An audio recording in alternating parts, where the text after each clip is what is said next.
Bom dia, meus irmãos. Uma alegria muito grande estar mais uma vez aqui. Eu quero hoje, pela manhã e à noite, falar sobre duas figuras que a Bíblia se utiliza para se referir à igreja. Eu estou falando da figura do templo. A Bíblia diz que a igreja é como um templo, um santuário. E a Bíblia também diz que a igreja é como um corpo. Então agora de manhã nós vamos falar da igreja como um templo, um santuário. E à noite nós vamos falar da igreja como um corpo. Eu acho interessante porque em momentos de aniversário é o momento que a gente revê a nossa história, não é verdade? Não sei você, mas sempre que chega perto do meu aniversário, eu gosto de ver como foi meu último ano, se as coisas correram como eu planejei, o que Deus fez nesse ano, quais foram as bênçãos que Deus derramou sobre a minha vida, e reavaliar alguns caminhos, confirmar outros caminhos, e assim a gente vai vivendo e avaliando a nossa vida. O aniversário serve para isso, para a gente reavaliar a nossa vida. Aniversário de igreja também. Nós estamos aqui comemorando 56 anos da igreja do Turf e nada melhor do que a gente voltar à Escritura e dar uma olhadinha do que significa de fato ser igreja para a Bíblia Sagrada. Por isso eu queria convidar você a refletir junto comigo nessa manhã sobre o que é ser igreja, principalmente nessa comparação que a Bíblia faz da igreja como um templo ou um santuário. Eu quero refletir sobre essa questão. Por isso eu queria fazer já uma pergunta de início para que a gente possa refletir. A pergunta é a seguinte: o que aconteceria se a gente tirasse o templo da nossa igreja? O que aconteceria se a gente, de repente, uma lei acontecesse no nosso país que proibisse os cristãos de se reunirem em templos? As portas teriam que ser fechadas, esse prédio aqui teria que ser demolido e a gente não tinha mais nenhum tipo de estrutura de som, de televisão, de bancos, de nada disso. O que aconteceria com a igreja? O que aconteceria com a igreja presbiteriana do Turf Club se a gente tirasse o templo dessa igreja? Eu tenho uma história para contar, a história da igreja menonita da Etiópia. Não sei se você já ouviu falar nessa história, mas em 82, no ano que eu nasci, o governo que tomou conta lá, um governo totalitário, comunista, tomou conta daquele lugar e proibiu as igrejas de se reunirem, prendeu os líderes religiosos, os pastores, destruiu os templos, demoliu os templos, e aquele governo passou 10 anos no poder, até 92. De 82 a 92, a igreja não podia se reunir. Quando esse governo então foi removido do poder, a igreja voltou a se reunir. E a igreja menonita da Etiópia voltou a poder reunir todo o seu povo num só lugar, num templo. E para espanto deles mesmos, essa igreja que em 82, antes do governo fechar as portas das igrejas, contava com cerca de 5.000 pessoas. Agora, em 92, depois que passou 10 anos sem poder se reunir, reunindo-se clandestinamente em pequenos grupos, nas casas e em outros lugares escondidos, quando esse grupo voltou a se reunir, já não eram mais 5.000 pessoas, mas eram 50.000 pessoas. Já não eram 5.000, mas eram 50.000. Sem nenhum tipo de estrutura no templo. Eu acho interessante essa história porque ela denuncia algumas coisas sobre a nossa maneira de ser igreja, a nossa maneira de depender de uma estrutura, de um endereço, de uma construção, para então viver como uma igreja bíblica. Eu quero que você possa abrir a sua Bíblia aí em João, capítulo 2. Nós vamos ler uma passagem de Jesus. Eu vou projetar esse texto aqui, mas acho que você pode aproveitar mais se você ler aí na sua Bíblia e deixar ela aberta para acompanhar aí durante a mensagem.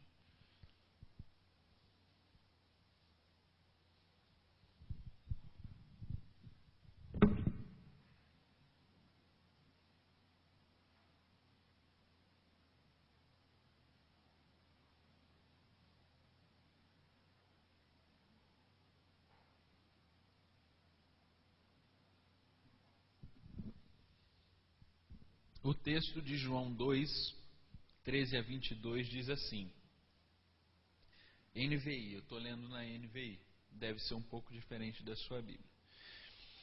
Quando já estava chegando a Páscoa judaica, Jesus saiu a Jerusalém. No pátio do templo viu alguns vendendo bois, ovelhas e pombas, e outros assentados diante de mesas, trocando dinheiro. Então ele fez um chicote de cordas e expulsou todos do templo, bem como as ovelhas e bois, espalhou as moedas dos cambistas e virou as suas mesas. Aos que vendiam pombas disse, tirem essas coisas daqui, parem de fazer da casa do meu pai um mercado. Seus discípulos lembraram-se de que está escrito, o zelo pela tua casa me consumirá. Então os judeus lhe perguntaram, que sinal miraculoso o Senhor pode mostrar-nos como prova de sua autoridade para fazer tudo isso? Jesus lhe respondeu, destruam esse templo e eu o levantarei em 3 dias. Os judeus responderam, este templo levou 46 anos para ser edificado e o Senhor vai levantá-lo em 3 dias? Mas o templo do qual ele falava era o seu corpo. Depois que ele ressuscitou dos mortos, os seus discípulos lembraram-se do que ele tinha dito. Então creram na Escritura e na palavra que Jesus dissera. Esse é uma das cenas mais interessantes do Evangelho. Parece que Jesus aqui perde a paciência. Parece que Jesus aqui tem um ataque de ira.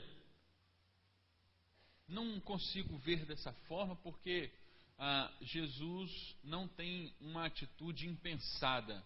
Mas ele vê aquela situação, ele vai ao templo, depois ele volta para a sua casa ou o lugar onde ele está, e então planeja a ação que ele irá executar. Tudo que Jesus faz aqui não é nada impulsivo, mas é de caso pensado. De fato ele queria fazer aquilo, de fato ele não perdeu a paciência, mas ele agiu energicamente, de maneira bem pensada. Tudo que ele disse com muito raciocínio, com muita lição para nós. Por isso nós podemos ler esse texto aqui e aprender muito do que Jesus está dizendo com relação ao templo e as lições que ele deixa para mim e para você com relação à igreja, aos seus discípulos e ao templo. Eu acho interessante a gente conversar sobre essa questão do templo, mas voltando um pouquinho ao Antigo Testamento e vendo o que é o templo lá do Antigo Testamento. Vamos ver como que surgiu essa história de templo na Bíblia. Da onde vem essa história de uma construção onde o povo se reúne lá dentro? Perceba que essa história vem lá do deserto. Lá no deserto existia o tabernáculo, que era uma grande tenda, uma grande barraca que o povo construiu no meio do deserto. Deus chega ao povo e manda o povo construir um lugar onde Deus então estaria, que é o tabernáculo.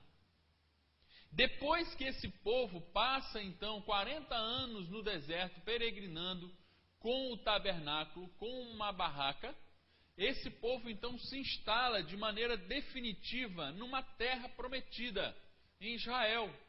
E quando ele chega lá na terra prometida, passa ali a época dos juízes, passa um tempo, passa o reinado de Saul, passa o reinado de Davi, e então quando chega o reinado de Salomão, Salomão constrói um templo. Já não é mais uma barraca, uma coisa provisória, mas é algo definitivo, que está em Jerusalém. Na terra prometida, então, é construído o templo. Ora, o templo é como que um monumento.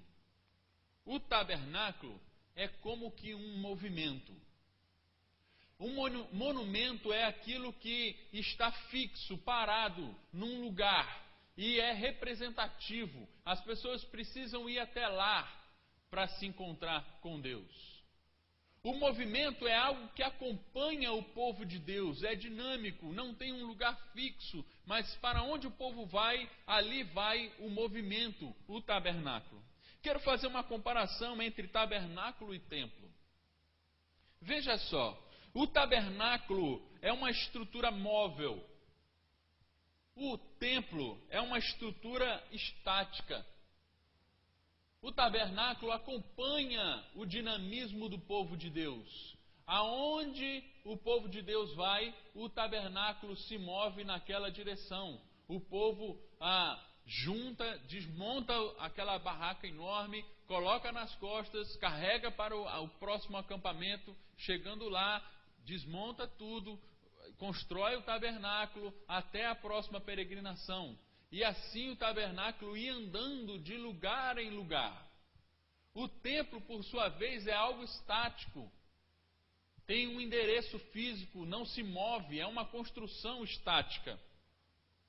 O tabernáculo está no meio do povo. É interessante a estrutura do acampamento do povo de Israel. O tabernáculo estava exatamente no meio do acampamento de Israel. Todo o povo montava as suas barracas de suas famílias ao redor do templo. Como que a presença de Deus está no meio do povo, entre o povo. Mas o templo, por sua vez, estava em Jerusalém, no alto de uma montanha, e o povo, para se encontrar com Deus, precisava peregrinar até Jerusalém.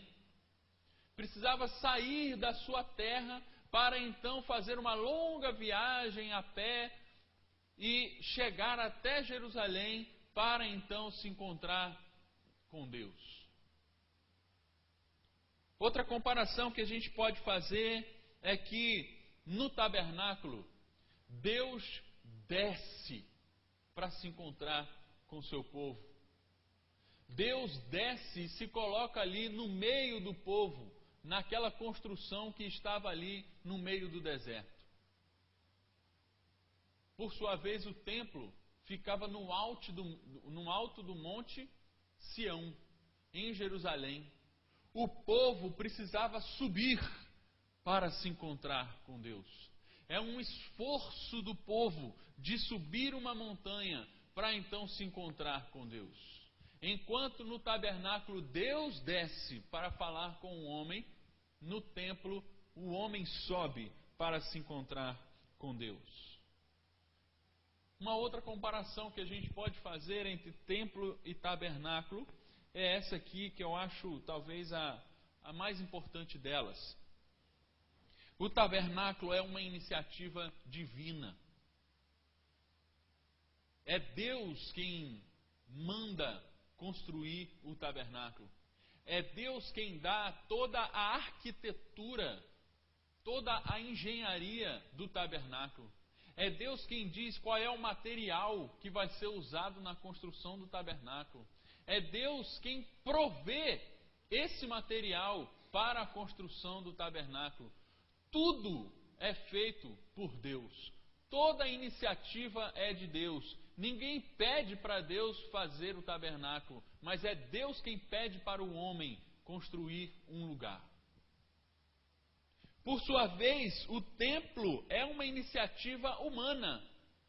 Davi, numa imensa crise de consciência, olha para toda a riqueza que Deus lhe concedeu. Davi olha para a sua própria casa, para o seu palácio, e diz assim: olha, não é justo. Estou aqui com minha dor de consciência, porque eu estou aqui no bem bom, eu tenho riqueza, a minha casa é maravilhosa, eu estou rodeado aqui de ouro e de pedras preciosas, e a arca da aliança do Senhor está lá numa barraca, num acampamento de deserto. Olha, isso não é justo. Eu vou construir um palácio para Deus. Vou construir um palácio para a arca. Assim como eu tenho um palácio, eu também vou construir um palácio. A ideia do templo, na cabeça de Davi, era um palácio onde Deus poderia estar. No entanto, Deus diz assim para ele: Davi, você não irá construir porque suas mãos estão sujas de sangue. Você vai deixar tudo preparado, e quem vai construir o templo será o seu filho, Salomão. Salomão então constrói o templo. Mas é uma iniciativa do homem, de Davi, para com Deus, diferente do tabernáculo. Perceba o que Atos vai dizer sobre isso. Atos 7, 44 até 50. Veja só o que diz esse texto, é muito interessante. No deserto, os nossos antepassados tinham o tabernáculo da aliança, que fora feito como? Segundo a ordem de Deus, a Moisés. Ou seja, o tabernáculo dos antepassados foi feito segundo a ordem de Deus a Moisés, iniciativa de Deus. Mais à frente ele diz: este tabernáculo permaneceu na terra até a época de Davi, que encontrou graça diante de Deus e pediu que ele lhe permitisse providenciar uma habitação para o Deus de Jacó. Veja o que a Bíblia diz: que Davi achou graça diante de Deus e Davi pediu permissão para construir um lugar para a habitação de Deus. Uma iniciativa humana. O texto continua, e olha que interessante: todavia, o Altíssimo não habita em casas feitas por homens. Como diz o profeta: o céu é o meu trono e a terra o estrado dos meus pés. Que espécie de casa vocês me edificarão, diz o Senhor? Ou onde seria o meu lugar de descanso? Não foram as minhas mãos que fizeram todas essas coisas? Olha que interessante o que o texto está nos ensinando. A intenção de Davi era construir uma casa para Deus. E o próprio texto nos faz uma pergunta muito lógica. Aquele que construiu o mundo inteiro, todo o universo, poderia habitar em algum lugar que qualquer homem, mesmo o mais poderoso dos homens, construísse? É possível Deus habitar em alguma construção feita por homem? Aquele que construiu todo o céu, toda a terra, não pode habitar em nada construído pelo homem, porque não o cabe, porque é contra a sua natureza. Ele não habita em nenhum lugar feito por mãos humanas. Há um grande mito aqui na história, pode passar para a gente, que é o mito de que o templo é a habitação de Deus. Esse é um mito desde o Antigo Testamento. Lá o templo de Salomão não se propunha a ser a habitação de Deus. Este templo que estamos aqui hoje não se propõe a ser a habitação de Deus.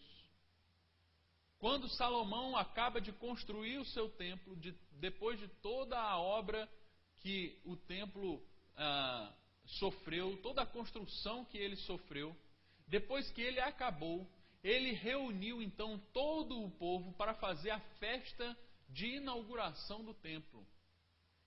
E quando ele reúne todo o povo, ele faz um grande culto e ele faz uma oração de consagração daquele lugar. E essa oração está lá em 1 Reis, capítulo 8. E eu queria ler trechos dessa oração, porque essa oração vai dizer para mim e para você qual é então a verdade sobre o templo. Já que essa ideia de que o templo é a habitação de Deus é um mito, é uma mentira, uma inverdade. Veja o que diz esse texto de 1 Reis 8. Mas será possível, Salomão falando na inauguração do templo, mas será possível que Deus habite na terra? Os céus, mesmo os mais altos céus, não podem conter-te. Muito menos esse templo que construí. Ainda assim, veja só, esse ainda assim é importante. Estejam os teus olhos voltados dia e noite para este templo. Você pode ler comigo essa parte que está sublinhada? Lugar do qual disseste que porias nele o seu nome. O templo não é a habitação de Deus. A verdade é que o templo é o lugar onde Deus disse que poria o seu nome. O que significa colocar o nome em algum lugar? Quando você vai a uma loja e você vai comprar alguma coisa e você escolhe pagar com cheque, você faz o que com aquilo? Você vai colocar lá o número, o valor, e no final você coloca o seu nome. Você assina o seu nome. Quando você vai firmar um contrato com alguém, você tem lá algumas folhas e você, no final daquele contrato, você tem um lugar para colocar o seu nome, a sua assinatura. O que isso significa? O que significa assinar um cheque, assinar um contrato, fazer um abaixo-assinado? O que significa isso? Colocar o seu nome em algum lugar. Significa que você está de acordo com aquilo. Significa que aquela assinatura é um símbolo da sua presença. Eu estou aqui concordando com isso. Esse dinheiro que está aqui escrito nesse cheque aqui é meu, eu estou concordando, eu estou passando adiante esse dinheiro aqui nessa compra. Eu estou de acordo com esse contrato aqui. Eu estou de acordo com esse pedido, desse abaixo assinado. Eu estou aí. É um símbolo da minha presença. Isso não significa que a minha presença está ali, mas é um símbolo da minha presença. É impossível que eu habite numa folha de papel, mas eu posso colocar o meu nome nessa folha. Assim é o templo. É impossível que Deus habite no templo, mas Ele coloca o seu nome ali. Ele coloca o seu nome quando Salomão constrói o templo. O texto continua e eu quero ressaltar algumas frases que vão mostrar para a gente o que significa dizer que Deus, que o templo é sinal da presença de Deus. O que significa isso?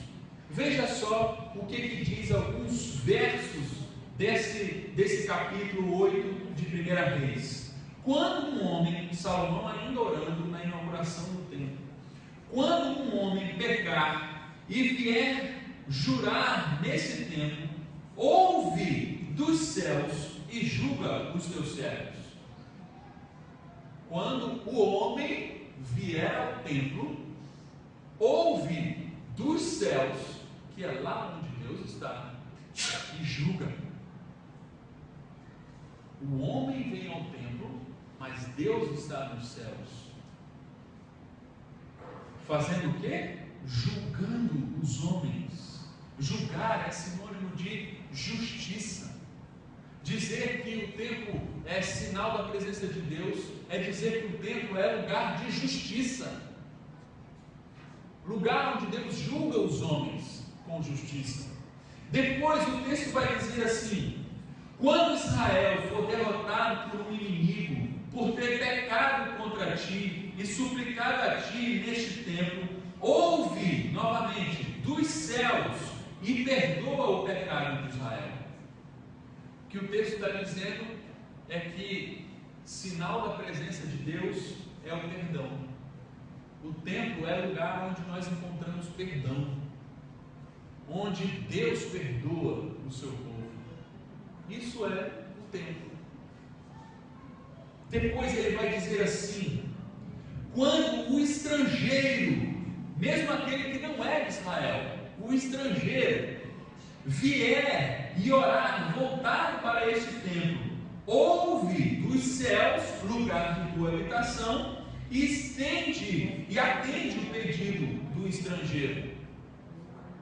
Além de justiça, além de perdão, o templo também é lugar de inclusão, onde mesmo aquele que não faz parte do povo escolhido, mesmo aquele que é estrangeiro, aquele que é gentio, tem o seu pedido atendido quando clama a Deus. Este é o sinal da presença de Deus no templo. E aí eu pergunto, quero voltar ao nosso texto lá de Jesus, entrando no templo, com um chicote na mão, derrubando tudo ali. Por que Jesus fez isso? Será que quando Jesus entra naquele templo, ele encontra justiça, que era o propósito do templo? Será que ele encontra inclusão? Será que ele encontra perdão? É isso que ele encontra? Ele encontra o templo como sinal da presença de Deus? É isso que ele encontra? Não, não é isso que Jesus encontra. Quando ele entra no templo, o que ele encontra é o seguinte: no pátio do templo, viu alguns vendendo bois, ovelhas, pombas e outros assentados diante de mesas, trocando dinheiro. Ele encontra aqui cambistas e vendedores. Os cambistas estão ali trocando moeda. Não era permitido entrar moeda pagando no templo. E todo mundo ia ali para o templo e tinham que trocar o dinheiro, e eles cobravam altas taxas de juros. Era o que mantinha o sistema religioso lá da época. Altas taxas de juros e de câmbio. Há ali também outros vendendo bois, ovelhas, pombas, animais que seriam sacrificados no templo. Aquilo que era uma ordenança que a pessoa pegasse das suas próprias posses e levasse ao templo para sacrificar. Aqueles homens faziam isso ficar mais fácil. Olha, venha que aqui na porta do templo você compra qualquer animal e vai lá e sacrificar. Barateavam a adoração a Deus. O que Jesus encontra de longe não é sinal da presença de Deus. De fato, a gente pode dizer que o templo fracassou no seu propósito de ser sinal da presença de Deus. O templo já não era mais, há muito tempo, sinal da presença de Deus. Por isso Jesus não tem a menor cerimônia. Ele sai quebrando tudo dentro do templo, libertando os animais, fazendo um auê ali. É isso que ele faz. E veja só que os judeus fazem um desafio a Jesus. Qual é o desafio que ele faz a Jesus? Quando Jesus faz ali aquela bagunça santa ali no templo, os judeus ficam horrorizados e dizem assim: com que autoridade o Senhor faz isso? Qual é o sinal miraculoso que o Senhor pode mostrar-nos como prova da autoridade para fazer tudo isso? Qual é a resposta de Jesus? Ele diz assim: destruam esse templo e eu vou reerguê-lo em 3 dias. Os judeus tomam um susto. O templo demorou 46 anos para ser construído e um monte de gente trabalhou para isso. Jesus está dizendo que ele sozinho vai construir o templo em 3 dias? Impossível. Evidentemente, eles não entenderam que Jesus estava usando aqui uma metáfora, um símbolo. Jesus não estava se referindo de fato àquele templo específico. Jesus usa 2 palavras aqui que é muito interessante. Ele usa a palavra destruir, destruam esse templo, e depois ele usa a palavra levantar, e eu levantarei em 3 dias. Cada palavra dessa pode ser interpretada de 2 maneiras no original. Destruir pode significar demolir um prédio. É a aplicação mais imediata, é aquela que os judeus entenderam logo de cara. Destruam o templo, ou seja, demole essa construção. É isso que ele está, é a aplicação mais imediata, o entendimento mais imediato. Mas destruir também pode significar a decomposição de um corpo morto, morrer, se desfazer, também pode significar isso. Levantar, a aplicação mais imediata é essa mesmo, erguer uma construção, levantou um prédio, levantou um templo. Mas também pode significar ressuscitar. Ressuscitar. Quando Jesus ressuscita Lázaro, ele diz assim: levanta, levanta e vem para fora. É a mesma palavra que ele usa para dizer levantarei esse templo. É a palavra que pode significar ressuscitar. Depois que Jesus ressuscita, tempos depois disso que aconteceu aqui, não imediatamente nem os seus discípulos entenderam o que Jesus estava querendo dizer, mas depois de um tempo, depois que Jesus ressuscita e aparece para os seus discípulos, eles então se lembram dessa história e dizem assim: você lembra que Jesus disse lá naquela vez que ele fez uma bagunça lá no templo? Você lembra qual foi a resposta que ele deu? Ele disse que iria destruir o templo e depois de 3 dias iria levantá-lo.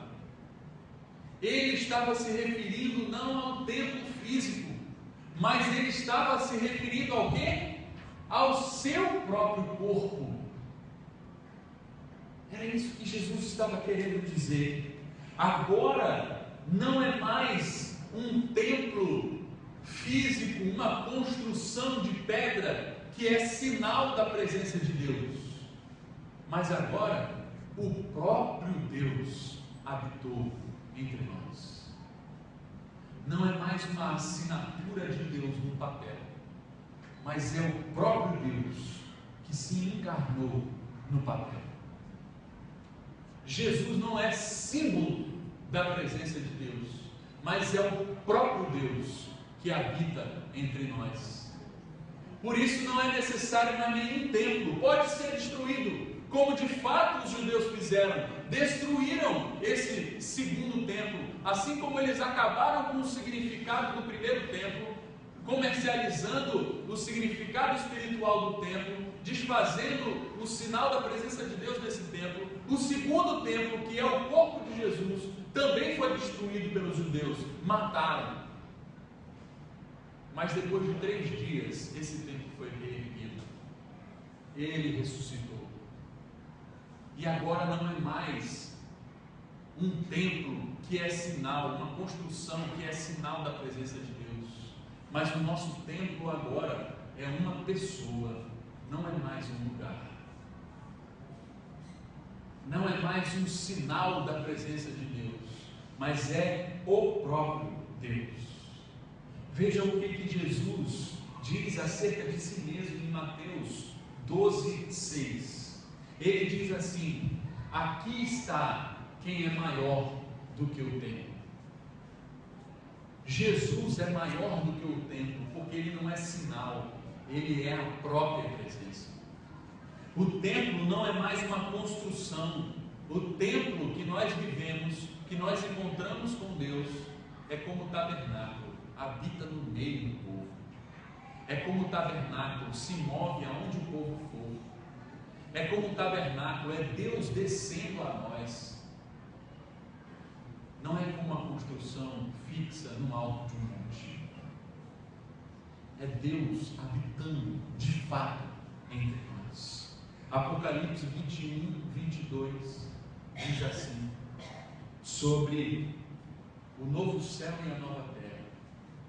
Diz assim, a visão de João: não vi templo algum na cidade, pois o Senhor Deus Todo-Poderoso e o Cordeiro são o seu templo.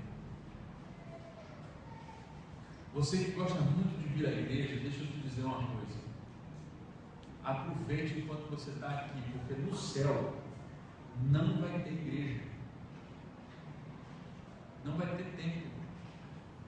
João foi lá e disse assim: não havia templo algum. Não há templo, porque não há essa necessidade de um lugar, porque agora não é um lugar que faz com que a gente se encontre com Deus, mas é o relacionamento com uma pessoa, é o relacionamento com Cristo que me faz entrar num lugar sagrado. Não é a porta de vidro que me faz entrar num lugar sagrado, é o relacionamento com Cristo em qualquer lugar, seja aqui, seja na minha casa, seja no meu trabalho, seja num restaurante, seja em qualquer lugar. Se eu me relaciono com Cristo, eu estou num templo, o templo que é o seu corpo, que é Ele mesmo. Ele é o nosso templo. Por último, eu quero fazer alguma aplicação para a gente terminar. É a união com Cristo que insere toda a nossa vida num ambiente sagrado. Nós podemos cair no erro de achar que alguns lugares, alguns endereços são mais sagrados do que outros. Nós podemos achar e cair no erro, como os judeus antigos fizeram isso, achar que este endereço aqui é mais sagrado do que qualquer outro, do que a minha casa, do que o meu trabalho, do que qualquer outro lugar. Sagrado não é o lugar, mas é a pessoa, é a motivação, é o coração. Isso, o relacionamento que você tem com Cristo, te insere num ambiente sagrado, seja ele qual endereço tiver. Por isso, veja essas figuras aqui comigo. Que lugar a gente pode dizer que é mais sagrado? Um templo de uma igreja ou uma sala de aula com os alunos aprendendo? Depende do coração de quem está ali. Os dois são igualmente sagrados para aquele que se encontrou com Cristo. Outra imagem. O que é a função mais sagrada? O pastor que está aqui com o microfone na mão proclamando a Bíblia, o Evangelho, ou o médico que cuida no hospital de uma criança e salva a vida de alguém? Os dois são igualmente sagrados, porque os dois fazem isso a partir do encontro pessoal que tiveram com Cristo. Outra imagem. O que é mais adoração? Um grupo de louvor que está no palco com os instrumentos nas mãos e cantando, ou um grupo de amigos que celebram a vida juntos? Os dois são igualmente sagrados, porque fazem isso a partir do templo, que é o relacionamento com Cristo. Os dois estão dentro do templo, porque templo já não é mais uma construção, mas é um relacionamento. E porque é um relacionamento, em qualquer lugar podemos estar num templo.